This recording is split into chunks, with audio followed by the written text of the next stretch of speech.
So earlier today, Arcade1up had the latest of their Arcade1 update shows. This is actually the third episode of that show, hosted by Travis MCP. Now we're going to dive in and discuss some of the things that they talked about on this episode of Bill's Retro Gaming Show.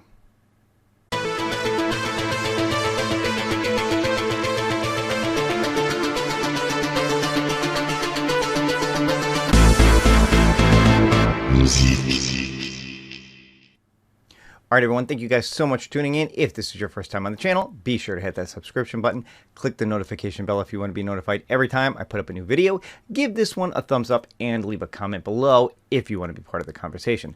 And like I said, this is now the third episode of the Arcade1 update show. I wanted to just take a few minutes and go over some of the stuff on it. I am not going to sit here and regurgitate everything that they talked about. It was a less than half-hour show, as most of them have been. And you can definitely check it out for yourself. I'll have a link in the description below to the video. Go ahead, watch it for yourself if you didn't get a chance to. And I would say that, for what they showed off, it was pretty informative. Now, basically, what they talked about on this one was some things going on with the new companion app from Arcade1up, as well as Marvel vs. Capcom 2 Online. I'll dive in first, talking about some things that are going on with the app. Alright, so if you go into the Arcade1 app and you go right to the homepage, you will see underneath the list of your games in your cabinets is the news feed. And of course, they are obviously keeping it up to date. Here is the link to today's Arcade1 update show. You can get to it right from within here. There's a link right within the app. But the thing that I want to just show off real quick and talk about is this Capcom sale that is going on right now.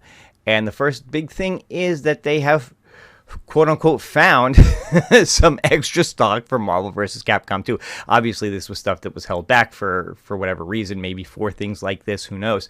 But they have about 250 units available direct from Arcade1up that you can purchase right now. Now, at the time that I'm recording this, which is, maybe an hour after the show aired, these are still available. I did look on the Arcade1up site, and they are still available. So if you have not purchased Marvel vs. Capcom 2 and you wanted to get one, said there is a very limited quantity available right now. They've also got a few sales going on for the Street Fighter 2 Capcom Legacy from a year or so ago. They have 150 off on that. And they've got $50 off on the Yoga Flame and the Shinku Hadouken versions. All right. Now, apparently, these promos are only available from within the app, so you will not be able to get access to them direct from the website, or maybe you can only see them from within the app. I'm not totally sure. I don't know. Maybe I shouldn't be showing those codes, but there it is. Look, if you got the app, you can check it out for yourself. Whatever. But yeah, so there is a sale going on. Apparently, again, quote-unquote, while supplies last. So if you're in the market for one of the older Capcom Legacies and you want to get $150 off, or the Yoga Flame Shinku Hadouken ones from this past year and you want to get $50 off, they are running this promo through the app right now. Now, one of the main reasons I wanted to bring that up and talk about that real quick is the fact that they said that this is not the only time that they plan on doing this, that they do plan on having special promotions and different things that are going to be available only through the app, or that, you'll only get the codes through the app. They will not put them directly on the website. They will not do email blasts, anything of that nature. So that is one of the reasons, I would say, for people to get on this app, is to get access to these promo codes that will be going on from time to time. Now, how often they do them, again, we'll have to wait and see. How often this news feed continues to get updated, we will have to wait and see. But I would say that they're off to a pretty good start with that. So, fingers crossed on that. Now, the last thing I just want to mention real quick is they did talk about, looking into some security updates and things like that, trying to crack down on people who are stealing identities, basically, stealing well-known names, duplicates, verifying who you are. I'm not sure how you can totally do that with this, but they are looking into it. So hopefully, those of you who were, getting on the app and hoping you would have a name that you're, known by or recognized by, whether it's, through online with a cab, or maybe you're a content creator like me, whatever. yeah, they are working on trying to crack down on that. So again, fingers crossed that that's something they can figure out a good way to do. All right, so of course the other thing that they talked about was the online for Marvel vs. Capcom 2. And I'm going to start off by saying, yes, I own Marvel vs. Capcom 2. I did download the update for it, but I have yet to try the online on it. I've said this before. I will continue to say it. Online play is not a huge feature for me. I really don't plan on playing online often, if at all. Mostly because I'm just not very good at the games. I'd rather just, play on the computer and have fun than to just get my butt kicked by some 12-year-old who's way better at it than I am. It's just not my thing. So, but I do plan on trying it out. I will probably do a video play of it just to test it out for myself so that I can really feel like I'm giving proper feedback to it without going into too much detail on how good or how bad the experience is.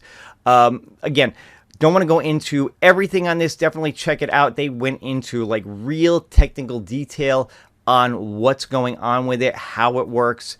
Some of it is above my pay grade. Some of it I understand. As somebody who's into computer programming, does some networking things, I do kind of understand a little bit of how it works. But I'm not. At my day job, I'm not in that arena where, it's net play and gameplay and things like that nature. So it's not really necessarily my forte. I will say this. The two main ways that a lot of this can be handled is through either what they call rollback or what they call delay base. Rollback is probably what's better known, and it's what they use for a lot of their other cabs. I believe it's even used on the Marvel vs. Capcom 2 for the other games. Marvel Superheroes, Marvel Street Fighter, X-Men vs. Street Fighter, Marvel vs. Capcom 1. All of those do use, as far as I know, rollback for their netcode. However, with Marvel vs. Capcom 2, because it is so processor intense, what they said was while they tried to get the rollback working, they couldn't get the emulation and the rollback to work together. It just killed the system. So they had to go with delay base. Again, I'm not going to go into the details of the difference between the two because I don't fully understand it. To be honest with you, I know there are pluses and minuses to both, obviously. I will say this, if you're having bad experiences online, unfortunately, one of the things that you can do to mitigate that is to play with people that are close to you. I'm in New York. I'm on the East Coast. If I'm going to play, I'm probably going to try to play against people in the East Coast region. I'm not going to be playing against people on the West Coast or, outside the U.S. or wherever else they have these servers set up. Because I just think it will make for a better experience, which kind of sucks. If you're friends with somebody, if I'm in New York and I'm friends with somebody out in California and I want to play with them, it's probably not going to be the best experience. Whereas if I play with somebody closer to my region, I should be better off and doing okay. Again, not the best. I wish there was something they could do about that, but, it is what it is. Now, again, like I said, I haven't really gotten into playing online that much, but they do say that there is like a little ping counter on there that you can check, and it does get color coded. So what you want to do is you want to stay away from red, avoid yellow if you can, and try to stay in the green. So if you look like you're matching up with somebody and it's green or maybe yellow, that's the person you want to play with. If it's red, you probably don't want to play with them because you're probably not going to have a very good experience online.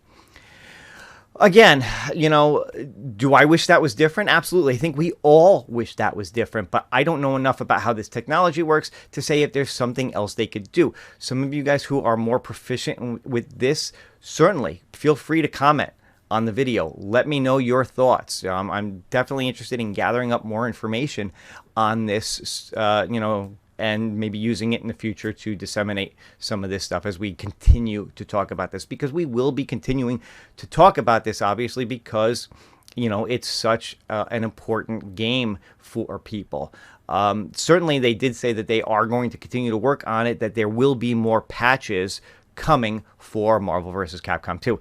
Now, one of the things they didn't address here is patches for other issues with the cabinets. Now, hopefully that's something to come. I know they did say in the past that they were more interested in getting online up and running and working at least to the level that it is now before dealing with some of the other things. I know there are certain, gameplay glitches, latency glitches. There are things with the volume going down as you play. Some things of those natures that I hope that they work on and they get fixed relatively soon now that they've got online, at least up on the cabinet. I'm hoping that they do address some of the other issues. Now, interestingly enough, and again, this was something that I kind of learned today because I didn't know about it as much before, is apparently there are glitches basically built into the game. And if you were a big player of this back in the arcades, which I wasn't, I remember playing this, on consoles and not so much in the arcades. I've always been more interested in these games, and I will continue to, I've said this before, I will continue to say it so that, people understand where I'm coming from. I have an interest in this game because of my love of Marvel Comics. So this to me is a set piece because of that more than anything. Yes, I enjoy the game. It's a lot of fun to play. I'm not going to say that it's just going to sit there and be decoration. Yeah, I absolutely plan on playing it, but I have it more for my love of Marvel Comics than because I was a super fan of it in the arcades itself. But apparently there are glitches just built into Marvel vs. Capcom 2 that if you're an old school player of this in the arcade, maybe you know about them and maybe you know the tricks to make them happen.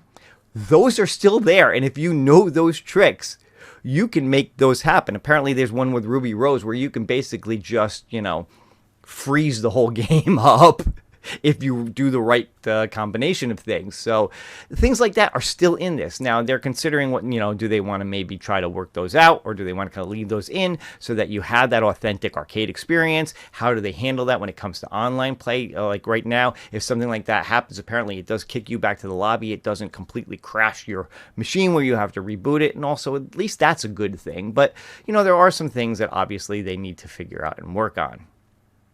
But listen up, if you watched that episode of the Arcade1 Update Show, what did you think? Do you think that they answered your questions? Do you still have more questions regarding Marvel vs. Capcom 2 or the arcade app or anything else that might be coming? Obviously, they didn't talk about anything else. They didn't talk about Deluxe Cabs coming up. They didn't talk about what's going on with the casino case. Any of that. It was strictly focused on the app and Marvel vs. Capcom 2. So if you were hoping to get answers to where's the casino case, this was not the show for you. But like I said, let me know in the comments your thoughts. Do you think that were you satisfied with the answers they gave on Marvel vs. Capcom 2? Or, is there more that you want to hear from them? But that's really going to do it for this episode. Like I said, I really just wanted to touch on this real quick, not, spend too much time going over it, just kind of hit the highlights, give my thoughts and opinions on it, and I think I covered it, so that I'm going to leave it there, all right? That's going to do it for this episode, and I hope to see you guys again on the next video. Have a great day.